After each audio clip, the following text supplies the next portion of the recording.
নমস্কার, আপনারা দেখছেন ডিজিটাল কলকাতা। আপনাদের প্রত্যেককে স্বাগত জানাই। আমি অ্যাঙ্কার রূপাই ঘোষ আপনাদের সাথে। চলুন বন্ধুরা, আজকের নিউজ দেখে নেওয়া যাক। বাংলা নববর্ষের ও শুভ অক্ষয় তৃতীয়ার শুভেচ্ছা জানিয়ে 19 এপ্রিল 2026 রবিবার Shipra Kundu Memorial welfare foundation প্রয়াত সমাজসেবী শিপ্রা কুণ্ডুর স্মরণে শ্রী ঠাকুর সীতারাম দাস অহংকার নাথ দেব প্রতিষ্ঠিত মহামিলন মঠে সামাজিক কর্মকাণ্ডের আয়োজন করা হয়।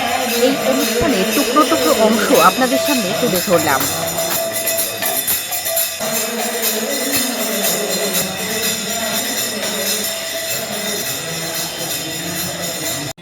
আচ্ছা, আমার নাম আশিস কুমার কুণ্ডু।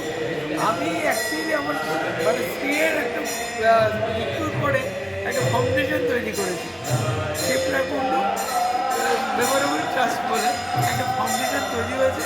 সেই ট্রাস্টটি বিভিন্ন রকম সাধারণ মানুষের জন্য কিছু করতে চায়। সেই তার পরিপ্রেক্ষিতে আমি এখানে আমার স্ত্রী গোপালের খুব রাত্রি থেকে আরম্ভ হয় আর রাত্রিতে স্মরণ পর্যন্ত চলতে দিই।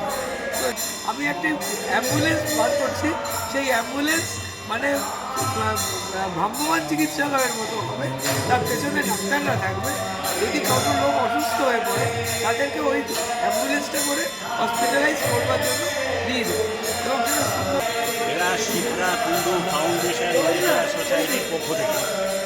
তো আমরা দুস্থ মানুষদের জন্যে আমরা আমাদের এই সংগঠন থেকে আমরা কাজকর্ম শুরু করেছি। তো শিশুদের মধ্যে আমরা বস্ত্র বিতরণ করেছি, আমরা কিছু বই বিতরণ করেছি, আমরা